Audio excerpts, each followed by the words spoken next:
மக்களுக்கு நல்லது பண்றதுக்கு அரசியலுக்கு வாங்கடா, கொள்ளை அடிக்கிறது கொலை பண்றதுக்கு மாடா அரசியலுக்கு. அன்னைக்கு விஜய் சொன்ன ஒரு 12 உறுதிமொழிகள் அநேகமாக பல எதிர்க்கட்சி தலைவர்கள் ஆளுங்கட்சி தலைவர்களுடைய தூக்கத்தை கெடுத்துருக்கோம். அன்றைக்கி 7ஆம் தேதி ராத்திரி தூக்கமே போயிருக்கோம் எல்லாருக்கும். அவர் என்ன சொல்கிறார்னா, மகளிர் மதிப்பு மிகு திட்டம்ன்றாரு. இந்த கலைஞர் உரிமை தொகைன்னு கலைஞர் வீட்டிலேருந்து எடுத்துன்னு வந்து கொடுக்கல, இவங்க எல்லாத்துலேயும் கலைஞர்ன்றாங்க. இன்னும் அவங்க இந்த கழிவறைகளுக்கு தான் கலைஞர் பேர் வைக்கல. விஜய் அவர்கள் இன்றைக்கி 2500 ரூபாய், அதுக்கு ஒரு காரணம் சொல்கிறார். ஏன் அதை கொடுக்குறோன்றதுக்கு, மளிகை சாமானாவது ஒரு குடும்பத்துக்கு வாங்கிறதுக்கு, நடுத்தர குடும்பத்துக்கு போதும். இன்றைக்கி இருக்கிற விலைவாசியில் 1000 விட 2500 என்பது 2.5 மடங்கு அதிகம் இல்லையா? அதனால் நல்ல திட்டம் தான், பெருவாரியான அது வரவேற்பை பெற்றிருக்கு. ஆக மொத்தம் இன்றைக்கி எல்லாருக்குமே ரொம்ப பயம் வந்திருக்குது. ஏன்னா பெண்கள் மத்தியில் கெட்ட பேரை உருவாக்க வேண்டும் என்பதற்காக, பெண்களிடையே அவருக்கு இருக்கிற அபரிமிதமான சப்போர்ட்டை குறைக்கணுன்றதுக்காக, அவர் மேலே வச்சிருக்க நல்லெண்ணத்தை நாசமாக்கணுன்றதுக்காக தான் சில பல சூழ்ச்சிகளை கடந்த ஒரு வாரமாக இவங்க பண்ணாங்க. அது ஒன்றும் ஒட்ட மாட்டேங்குது அவர் மேலே, புரியுதுங்களா? அப்போ இது வேற அவர் சொன்ன ஒன்று, குறிப்பாக அந்த வெற்றி பயணம் சொன்னார் இல்லையா, பஸ் ட்ராவல், அற்புதமான விஷயங்க. அதே போல் இந்த பஸ் ட்ராவலில் லாங் டிஸ்டன்ஸுக்கும் போகலாம், எந்த ஊர்லேருந்து எங்கே ஒன்றாலும் போகலாம் அப்படின்னு சொன்னார் பாருங்கள். இது மிகப்பெரிய வரவேற்பை பெண்கள் மத்தியில் பெறும். 0 பிளாக் ஸ்பாட்னு சொன்னார் பார்த்தீங்களா? 0 பிளாக் ஸ்பாட்னா இருட்டே இருக்காது. அதே போல் சிசிடிவி கவரேஜ் இல்லாத இடமே இருக்காது. ஏன்னா இம்மிடியட்டாக பார்த்துடலாம், இம்மிடியட்டாக பிடிச்சிடலாம். எந்த அளவுக்கு அவர் பெண்களின் பாதுகாப்புக்கும் பெண்களுக்கு எதிரான குற்றங்களை தடுக்கணுன்றதுலையும் முழு மூச்சாக இருக்கிறார்ன்றதில் நாம் இது ஒரு சாம்பிள் தான். ஆக்சுவலாக இது சாம்பிள் வெடிக்கட்டு தான். மெயின் பாம்ஸ்லாம் அந்த தேர்தல் உறுதிமொழி வரும்போது வரும்னு நினைக்கிறேன்.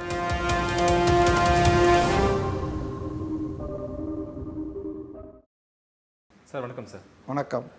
டிவிக்கோட பெண்களுக்கான தேர்தல் அறிக்கை தான் இப்போ 2 நாளாக ரொம்ப பேச்சு பொருளாக இருக்குது. அந்த தேர்தல் அறிக்கை நீங்கள் எப்படி சார் பார்க்குறீங்க?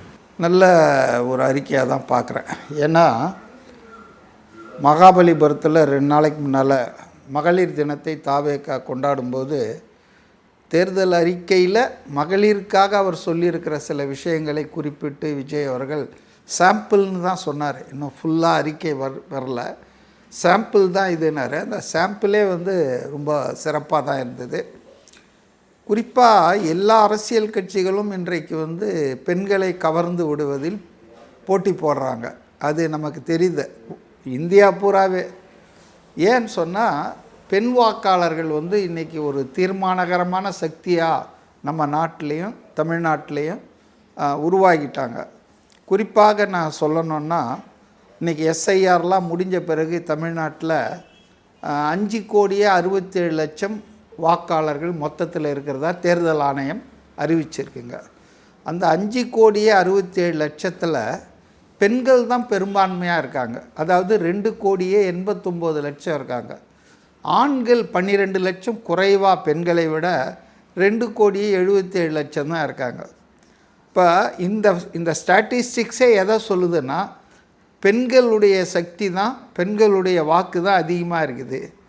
சாதாரணமாகவே பெண்களை கவர்பவர்கள் தான் அரசியலில் ஜெயிப்பாங்க. அது யாராக இருந்தாலும், எம்ஜிஆர், ஜெயலலிதா, நீங்கள் பார்த்தீங்கன்னு சொன்னால் பெண்களை கவர்ந்து யார் அவங்களுடைய நம்பிக்கையை பெறுகிறார்களோ அவர்கள் தேர்தலில் வெற்றி பெறுவது என்பது எளிதான ஒரு விஷயம். ஏன்னா நம்ம சமூகத்தில் பெண்கள் ஒரு கண்கள் மாதிரி. ஒரு பெண் தாய், சகோதரி, தங்கச்சி, அந்த மாதிரி பல ரோல்ஸ் ப்ளே பண்ணுறதால பெரும்பாலான குடும்பங்களில் பெண்கள் சொல்வது என்பது நம்ம பெருமைக்கு சொல்லிக்குவாங்க. இது மேல் சாவனிஸ்ட் சொசைட்டினா, அதாவது ஆணாதிக்க சமூகம்னு. அதெல்லாம் ஒன்றுமே இல்லைங்க. ஒவ்வொரு வீட்லேயும் பெண் என்ன நினைக்கிறாளோ, பெண் எது சரின்னு சொல்கிறாளோ அதுதான் எடுபடுது.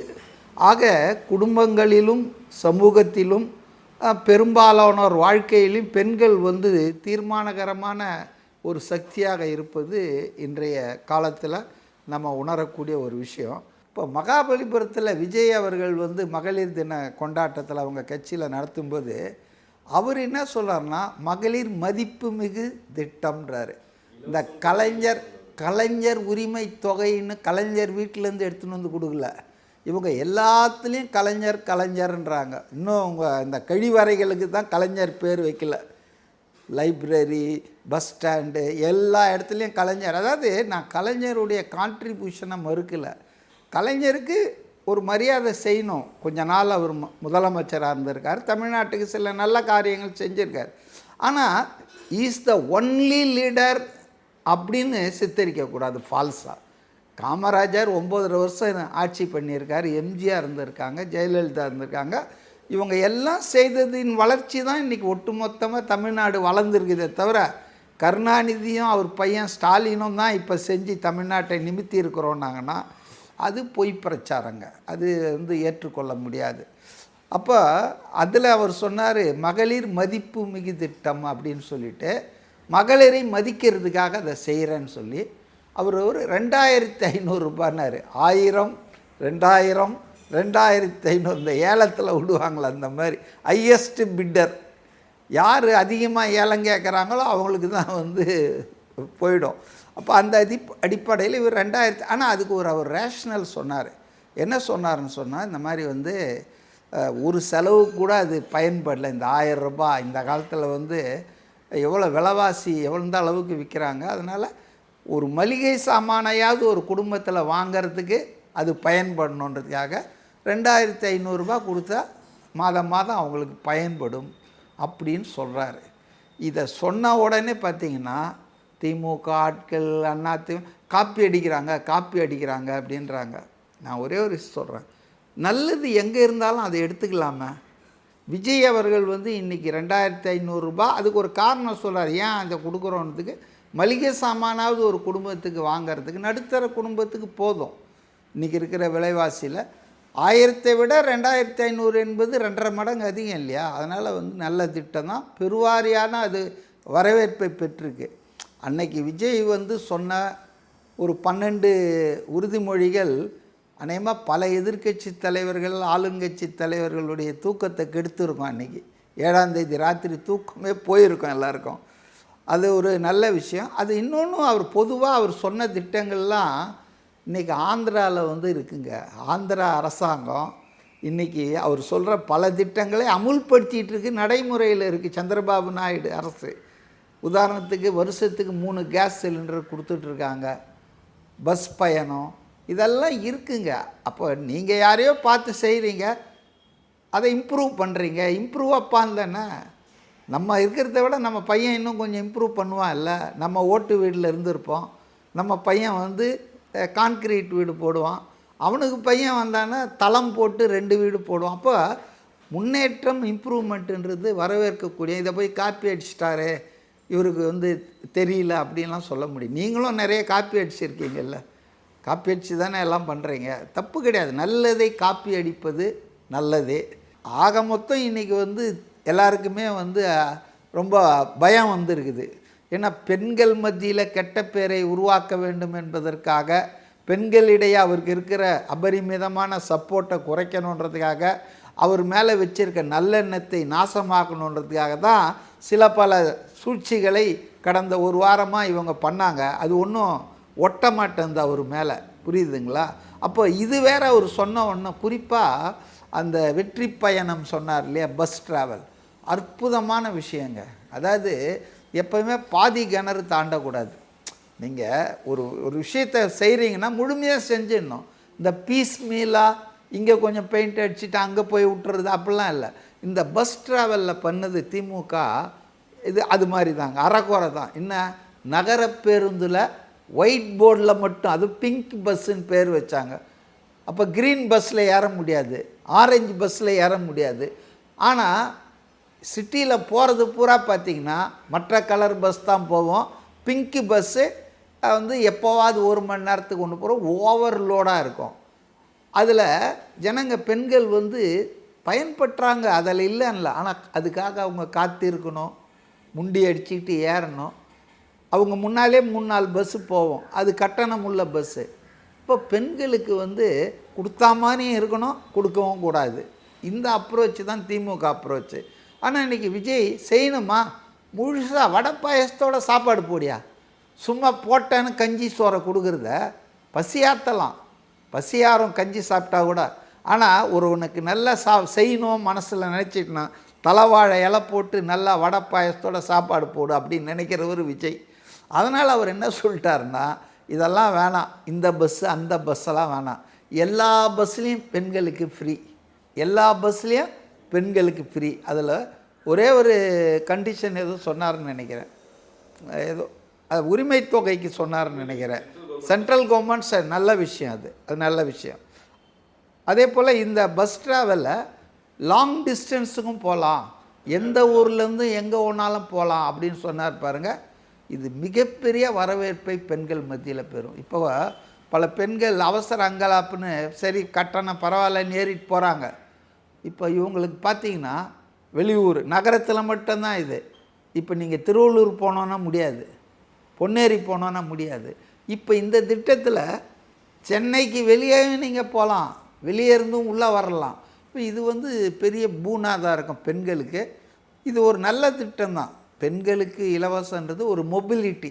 பெண்கள் வந்து யாரையும் நம்பி வெளியே போகிறதுக்கு வர்றதுக்கு கடைக்கு போகிறதுக்கு காசு செலவாகுமே அப்படின்ற மாதிரிலாம் இல்லாமல் இது ஒரு நல்ல திட்டம்தான்.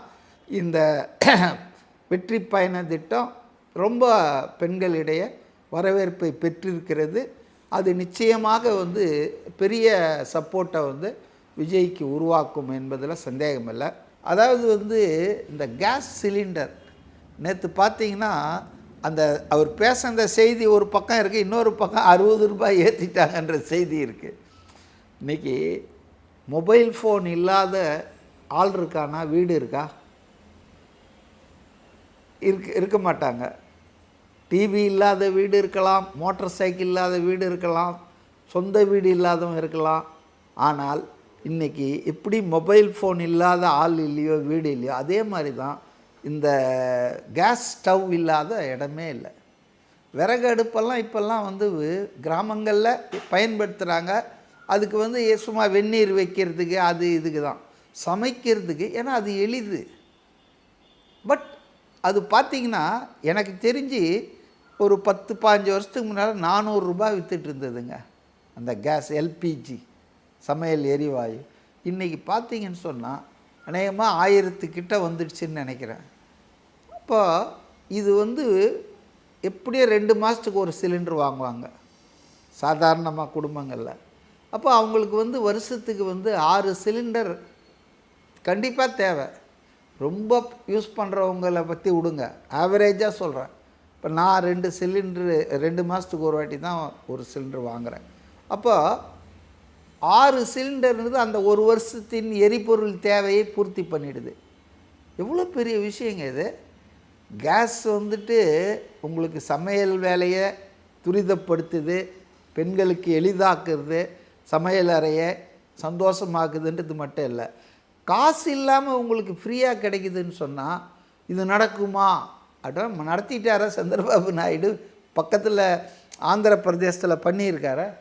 அங்கே பண்ணும்போது ஏன் நம்ம தான் நம்பர் 1 மாநிலமாச்ச, எல்லாத்தையுமே பண்ணி முடிச்சுட்டு மேலம்மா ஏன் பண்ண முடியாது? அப்போ இந்த கேஸ் சிலிண்டர் உதவித்தொகையை 2500 ஆக்கினது, அதே போல் வந்து இந்த பஸ் பயணத்தை எல்லா பஸ்லேயும் எங்கேருந்தும் அப்படின்னா விரிவுபடுத்துறது. 3வது இந்த கேஸ் சிலிண்டர், இது வந்துங்க இந்த 3 போதுங்க, முத்தாக இருக்குங்க. அப்புறம் தாய் மாமன் சீர் அண்ணன் இதெல்லாம் விடுங்க, அதெல்லாம் அடிஷ்னல் தான். நான் மெயினாக பார்க்குறது இது. அது இல்லாமல் பொதுவாக இன்னொன்று சொன்னார் பாருங்க, விக்கிரவாண்டி மாநாட்டிலேருந்தே அவர் அதை சொல்லிகிட்ருக்கார். பெண்களின் பாதுகாப்பு, பெண்களுக்கு எதிராக நடக்கிற குற்றங்களை கடுமையாக தண்டிக்கிறது. அப்போ தான் இன்னொரு வாட்டி அது ரிப்பீட் ஆகாது.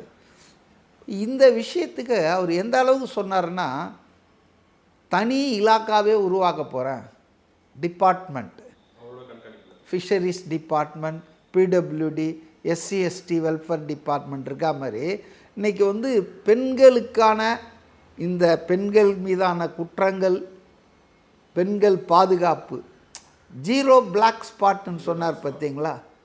ஜீரோ பிளாக் ஸ்பாட்னா இருட்டே இருக்காது. அதே போல் சிசிடிவி கவரேஜ் இல்லாத இடமே இருக்காது. ஏன்னா இம்மிடியட்டாக பார்த்துடலாம், இம்மிடியட்டாக பிடிச்சிடலாம். ஆக பெண்கள் பாதுகாப்பில் வந்து இன்றைக்கி தமிழ்நாடு அரசு பெண்கள் மட்டும் இல்லை, தலித் மக்கள் பாதுகாப்புலேயும் இங்கே ஒருத்தனை வெட்டுறானுங்க, நாங்குநேரியில் அடுத்த நாள் அதே மாதிரி வெட்டுறானுங்க, மானாமதுரையில். தொடர்ந்து பெண்களுக்கு எதிராக இப்போ இன்றைக்கி நம்ம சொல்கிறோம், அண்ணா நகர் போலீஸ் ஸ்டேஷன் ஒரு சிறுமி பலாத்காரம் செய்யப்பட்டது. அண்ணா யூனிவர்சிட்டியில் திமுக பிரமுகர் ஒருவரால் கற்பழிக்கப்பட்டது. அப்புறம் நந்தனம் ஆர்ட்ஸ் காலேஜில் கேன்டீன் எடுத்து திமுக காரன் நடத்துகிற அவர் ஒரு பெண்ணை அவரும் அவர் நண்பரும் கற்பழித்தது. இப்படி சொல்லிக்கொண்டே போகலாம். போதைப் பொருள் கலாச்சாரம், இதுக்கெல்லாம் காரணம் என்னென்னா சட்டம் ஒழுங்கு சரியில்லை.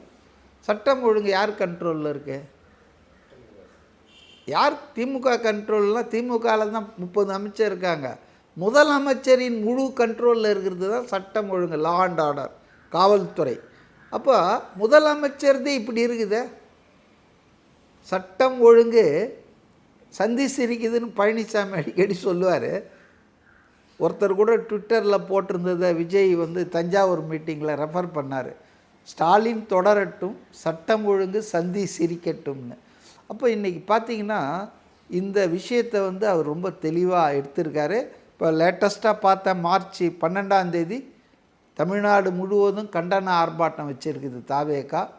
அதில் மெயினாக பார்த்திங்கன்னா இந்த சட்டம் ஒழுங்கு சந்தி சிரிக்குது. அதே போல் போதைப் பொருட்கள் வந்து ஸ்கூல் வரைக்கும் வந்தாச்சு, கஞ்சா அப்படின்லாம். அதே போல் பார்த்திங்கன்னு சொன்னால் அந்த ஜாதி ரீதியான மக்கள் தொகை கணக்கெடுப்பு எடுக்கணும்னு ஒரு 3 நாள் கோரிக்கைகளை வச்சு மையமாக தாவேகா மார்ச் 12 அன்றைக்கி கண்டன ஆர்ப்பாட்டம் ப்ரொட்டஸ்ட்டு நடத்துகிறதா அறிவிச்சிருக்காங்க. நான் பார்த்தேன். நல்ல விஷயம். தமிழ்நாடு பூரா அது வந்து நல்ல எழுச்சியோடு நடக்கும்னு நான் எதிர்பார்க்குறேன். ஏன்னா அந்த அளவுக்கு அந்த கட்சியில் இளைஞர்கள், இளம் பெண்கள் ஆக்டிவாக இருக்காங்க. மற்ற கட்சியில் ஆளுங்க இருக்காங்க, ஆனால் இளைஞர்கள் கம்மி.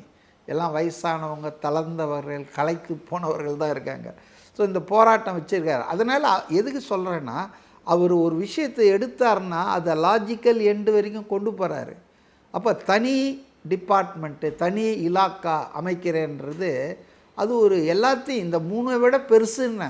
தனியாக ஒரு துறையை உருவாக்குவது மட்டும் இல்லை, அதனுடைய சீரியஸ்னஸை தெரிஞ்சவர் அதை என் மேற்பார்வையில் வச்சுக்குவேன்னா என்ன அந்த கட்சி ஜெயிச்சா விஜய் தானே முதலமைச்சர், அவர் தானே மக்கள் விரும்பும் முதலமைச்சர் வேட்பாளர் அந்த கட்சி சொல்லிட்டாங்க. அப்போ என் மேற்பார்வையில்னா முதலமைச்சருடைய மேற்பார்வையில் அந்த துறை செயல்படும். இப்போ சிஎம் செல்லுன்னு ஒன்று இருக்கு இல்லையா, தனிப்பிரிவுன்னு, அது மாதிரி இது செயல்படும். நான் அதை கண்காணிப்பேன், மேற்பார்வை வச்சுக்குவேன் அப்படின்றது வந்துங்க எந்த அளவுக்கு அவர் பெண்களின் பாதுகாப்புக்கும் பெண்களுக்கு எதிரான குற்றங்களை தடுக்கணுன்றதுலையும் முழு மூச்சாக இருக்கிறாருன்றதில் நாம் வந்து புரிஞ்சிக்க முடியுது. இது ஒரு சாம்பிள் தான். ஆக்சுவலாக இது சாம்பிள் வெடிக்கட்டு தான். மெயின் பாம்ஸ்லாம் வந்து அந்த தேர்தல் உறுதிமொழி வரும்போது வரும்னு நினைக்கிறேன். நிச்சயமாக மக்கள் வந்து அவருக்கு பேராதரவு கொடுப்பாங்க. குறிப்பாக பெண் வாக்காளர்கள் அவருக்கு வந்து வாய்ப்பு கொடுப்பாங்க. ஏன்னா மற்ற 2 பேரும் வந்துட்டு ரொம்ப வருஷமாக இருந்தாங்க. இப்போ விஜய் கொடுக்குற வாக்குறுதிக்கும் எடப்பாடி ஸ்டாலின் கொடுக்குற வாக்குறுதிக்கும் என்ன வித்தியாசம்னா, விஜய் வந்து இது வரைக்கும் ஆட்சியிலே இருந்ததில்லை, நான் வந்தால் நாளைக்கு இதை செய்வேன்றாரு. ஆனால் ஸ்டாலினும் எடப்பாடியும் ஏற்கனவே ஆட்சியில் இருந்தவங்க, அவங்க கட்சி 30 வருஷம் இருந்திருக்கு. அப்போ ஏன் இதெல்லாம் செய்யலை?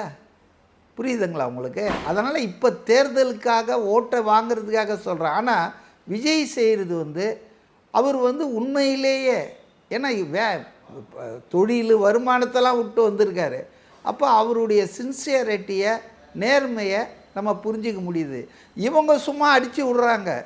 இப்போ போன தேர்தலில் நீட் தேர்வை ரத்து செய்வோம், முதல் கையெழுத்து நாங்கள் தான் போடுவோம், அதுக்கான மந்திரம் மாயம்லாம் எங்ககிட்ட இருக்குதுன்னு சொன்னார் உதயநிதி. இன்றைக்கி ஆட்சி முடிய போகுது, செய்ய முடிஞ்சதா?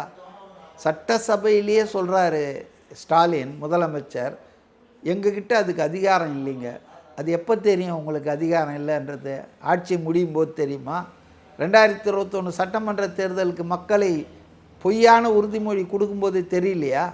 அப்போ ஏமாத்துறது, இவங்க உறுதிமொழினாலே ஏமாத்துறதுக்காக செய்கிறாங்கன்னு. ஆனால் விஜயினுடைய உறுதிமொழி வந்து நிச்சயமாக சின்சியராக அதை நிறைவேற்றுவதற்கு அவர் முயற்சி பண்ணுவார் அப்படின்னு தான் நம்ம நினைக்கிறோம். அதான் வித்தியாசம் இவங்க 2 பேருக்கும். மக்களுக்கு நல்லது பண்றதுக்கு அரசியலுக்கு வாங்கடா, கொள்ளை அடிக்கிறது கொலை பண்றதுக்கு அரசியலுக்கு